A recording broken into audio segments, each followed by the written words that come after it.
오늘 본문은 어쩌면은 그런 면에서 저도 그렇고 여러분도 그렇고 희망의 메시지가 아닌가 생각이 듭니다.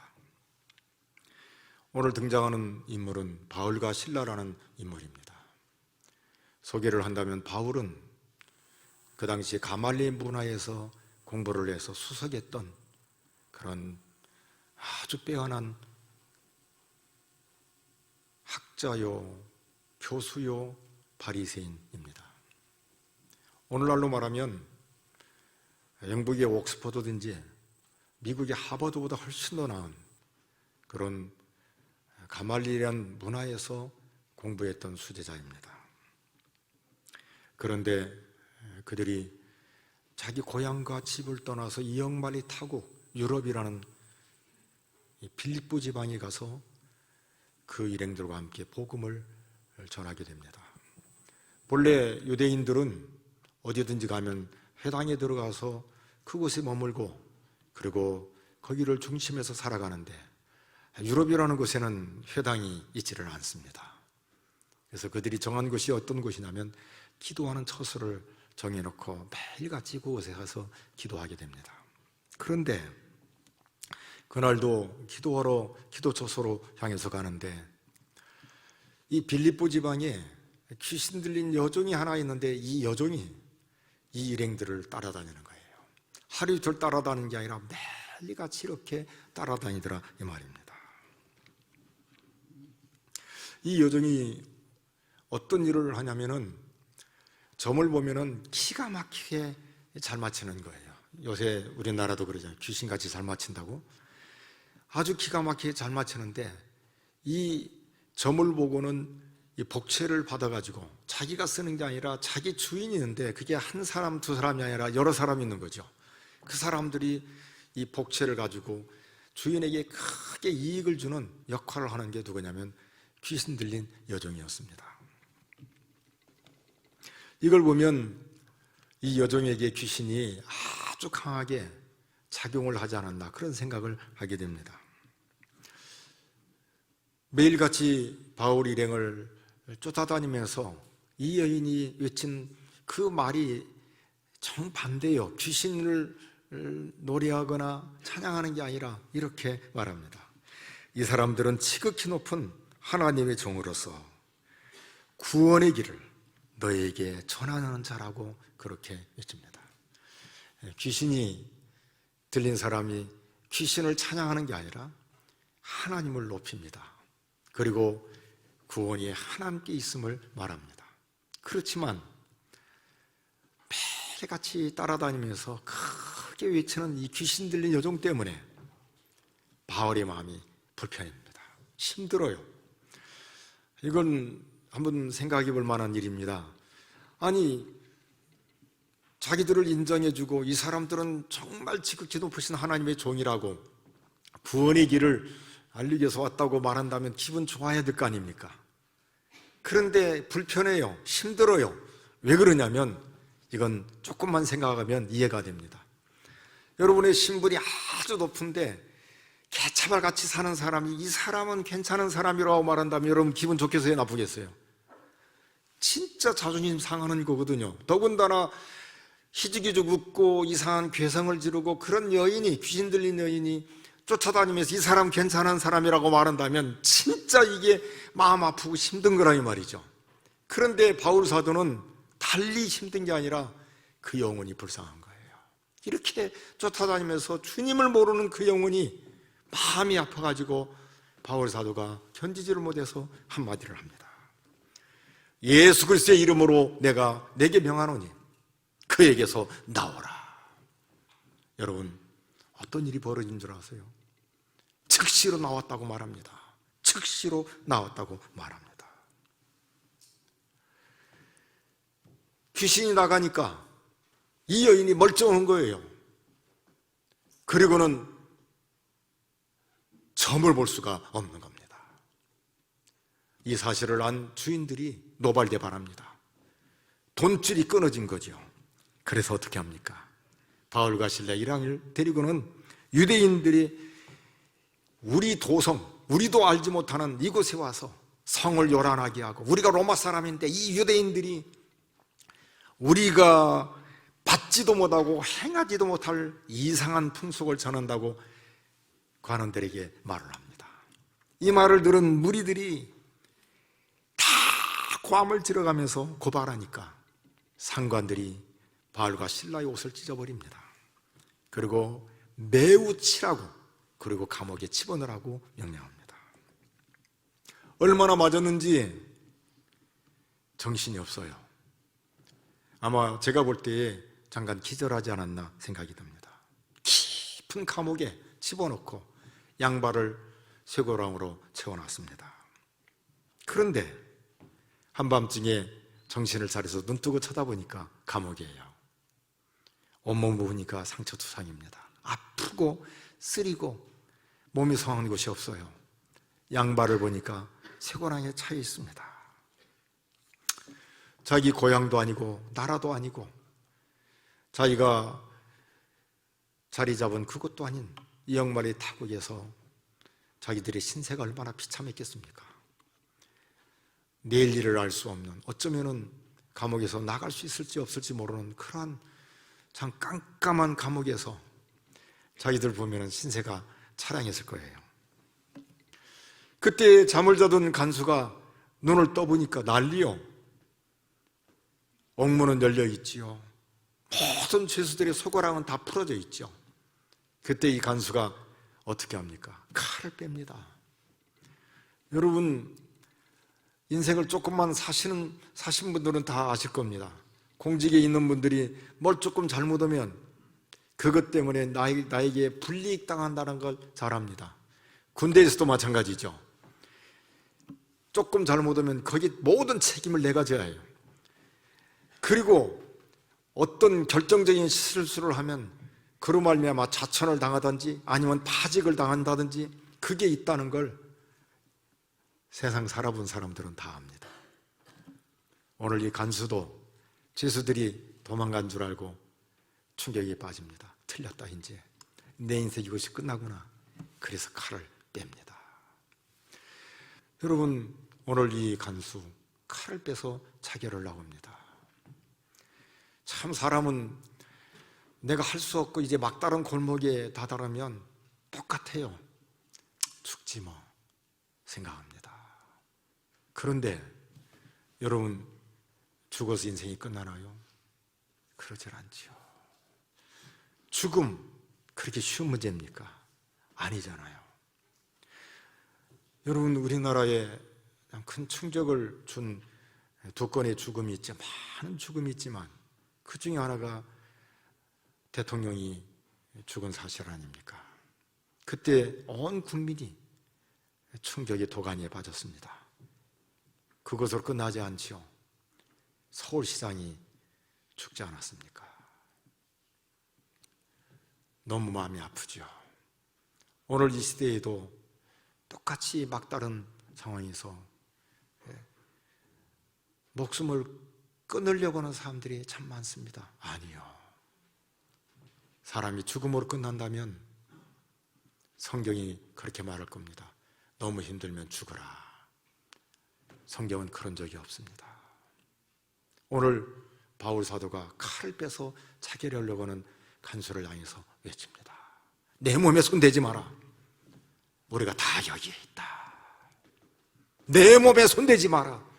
우리가 다 여기에 있다. 죄수가 간수에게 말합니다. 간수가 두 가지를 해요. 등불을 달라고 하는데 두 가지인데 하나는 벌벌 떨었다고 말합니다. 그리고 바울과 실라 앞에 엎드렸다고 말을 해요. 여러분, 똑같이 사람과 사람이 만났을 때 언제 사람이 엎드리죠? 나를 넘어서는 도무지 그 사람 앞에 이거 아무것도 아닌 나 자신을 볼 때 우리는 엎드려요. 그냥 넙죽 엎드립니다. 고개가 90도로 엎어지는 거죠. 언제 사람이 두려 떨죠? 내 이성의 한계를 뛰어넘을 때 두려워 떱니다. 부들부들 떨지요. 오늘 이 간수가 두 가지로 합니다. 떨면서 바울과 실라 앞에 가서 엎드렸다고 말합니다. 여러분, 참 똑같은 인간인데 감옥에 죄수로 들어온 이 죄수 앞에 엎드리는 간수, 그는 자기의 이성을 뛰어넘는 이 현장 앞에 어쩔 줄을 몰랍니다. 참 사람이라는 게 이거 보면은 대단합니다. 인간은 영의 세계에 있음을 압니다. 그 영적인 그 세계 앞에 꼼짝 못하는 거예요. 바울과 실라의 그 하나님의 성령에 의해서 감옥에 있지만 오히려 당당하고, 그리고 자기를 향해서 그렇게 말하는 권위 있는 그들의 모습 느끼는 거죠. 내가 범접할 수 없는 그런 하나님의 성령의 역사를 깨닫게 되는 겁니다. 그리고 어떻게 해요? 바울과 실라를 옥에서 데리고 나갑니다. 옥 안에서는 그런 말을 하지 않는데 옥 밖으로 내고 나자마자 이 간수가 크게 외쳐요. 선생들이여, 내가 어떻게 해야 구원을 받으리까? 옥 안에서 말하지 않아요. 죄수들이 듣는 데서 말하지 않아요. 나가서 이렇게 외칩니다. 옥을 나가자마자 자기가 하고 싶은 얘기 그 한마디를 합니다. 선생들이여, 내가 어떻게 해야 구원을 받으리까? 여러분, 사람은 말입니다, 가장 결정적, 그리고 막다른 그 외마디 한마디가 그 사람의 속을 말하는 거예요. 오늘 이 간수, 어쩌면 평생에 짊어지고 있는 숙제가 아닌가 생각이 들어요. 바울과 실라 앞에 말합니다. 선생들이여, 내가 어떻게 해야 구원을 받으리까? 여러분, 다른 말 하지 않습니다. 바울과 실라도 그냥 있는, 자기들에게 있는 가장 소중한 한마디 하는 거예요. 그 한마디가 뭡니까? 주 예수를 믿어라. 그리하면 너와 내 집이 구원을 얻으리라. 아멘. 그렇습니다. 여러분, 예수님 그분이 우리의 모든 인생의 문제를 해결해 줍니다. 제가 음악을 좋아합니다. 참 사람만이 그 한 곡 속에서 그 인생이 담겨져 있지 않습니까? 그림을 또 좋아합니다. 제가 외국 나가면 꼭 그림을 한 번씩 이렇게 보고 한 점씩 이렇게 사고 그러려고 하는데, 이번에도 미얀마 가서 김정진 선교사한테 야, 우리 그림 보러 가자. 그래서 보러 갔습니다. 이렇게 보니까 그림들이 있는데 얼마냐 했더니 좀 싸더라고요. 이렇게 보니까 좀 괜찮은 그림이 있어. 저건 얼마냐 했더니 이것은 이름 있는 사람이 그린 거라 좀 비쌉니다 해서 부르는데 비싸요. 그래서 구경만 하고 왔습니다. 근데 김정진 선교사가 뭐라고 하냐면, 제가 봐도 참 잘 그린 것 같습니다. 여러분, 그것만이 아니죠. 한 편의 영화를 보십시오. 거기에 인생이 담겨져 있습니다. 그걸 어떻게 다른 피조물이 말할 수가 있습니까? 한 편의 한 권의 그 소설책, 여러분 한 권의 책을 읽어보십시오. 거기에 얼마나 많은 것이 담겨져 있습니까? 누가 알 수 있어요? 사람입니다. 사람만이 알 수 있는 거예요. 어떤 피조물도 그걸 할 수가 없습니다. 아무리 훌륭하다고 말하는 피조물이라도 만들 수가 없어요. 사람만이 알 수 있습니다. 여러분, 하나님이 그렇게 우리를 존귀한 자로 만드셨습니다. 여러분, 속으로 따라하십시오. 사람으로 태어난 것만 해도 복이다. 사람으로 태어난 것 자체가 복이에요. 여러분, 하나님이 나를 이 땅에 태어나게 하신 것이 얼마나 큰 복인 줄 아세요? 그 사람으로 살아서 사람으로 산다는 것, 이거보다 아름다운 게 없어요. 그런데 이런 인간이 에덴 동산에서 죄를 집니다. 선악을 알게 하는 실과를 먹지 말라고 하는데 아담과 하와가 먹습니다. 죄를 진 순간 죄 없으신 하나님과 함께 할 수 없습니다. 쫓겨납니다. 그들에게 다가오는 것은 두려움, 공포입니다. 핑계입니다. 그리고 땀을 흘려야만이 먹고 살고, 그리고 늘 인간을 위협하는 게 두려움입니다. 내가 언제 이렇게 살다가 내가 언제 죽을지 모른다. 내가 어떤 일이 생길지 모르지. 두려움, 무서움이 인간에게 있습니다. 그것만이 아니죠. 각종 질병 얼마나 많습니까? 여러분, 놀라지 마십시오. 지금 똑같은 지구촌인데 우박이 얼마나 큰 것이 쏟아져 내리는지 그 피해가 어제 그제 있었습니다. 그런가 하면은 우리가 예상하지 못하는 각종 사고가 얼마나 많이 있습니까? 언제 죽을지 모르죠. 그런데 보십시오. 인간의 잔인함이라는 건 과거보다 훨씬 더 독합니다. 세상에 지난 주간에 나온 매스컴에 나온 겁니다. 공기주사로 아이들을 받는 그 병은 뭐예요?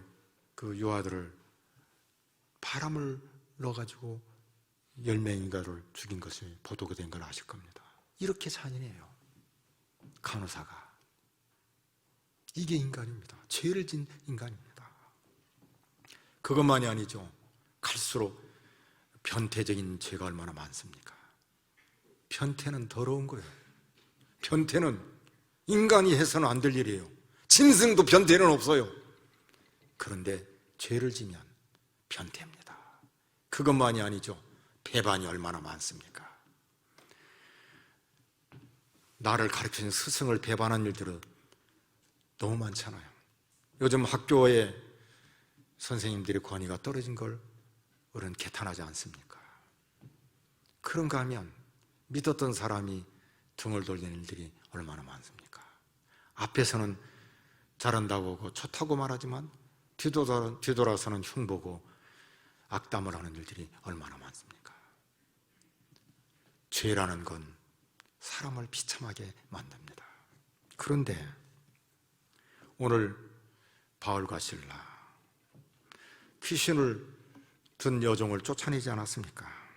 아무도 귀신을 쫓아낼 수 없는데 이 귀신을 쫓아냈다면 상 줘야 될 거 아니에요. 그런데 억울하게 감옥에 갇힙니다. 감옥에 갇힌 바울과 실라 생각해 보십시오. 그들은 일반적인 사람들이 생각했던 행동을 취한 게 아니라 하나님 앞에 기도하고 하나님 앞에 찬송을 부릅니다.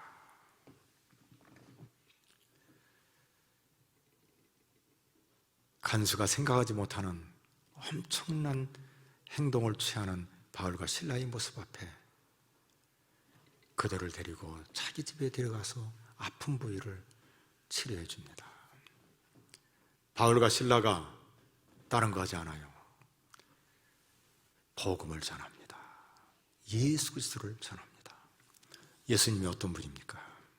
예수님은 우리를 구원하기 위해서 하늘 보좌를 버려두시고 이 땅에 오신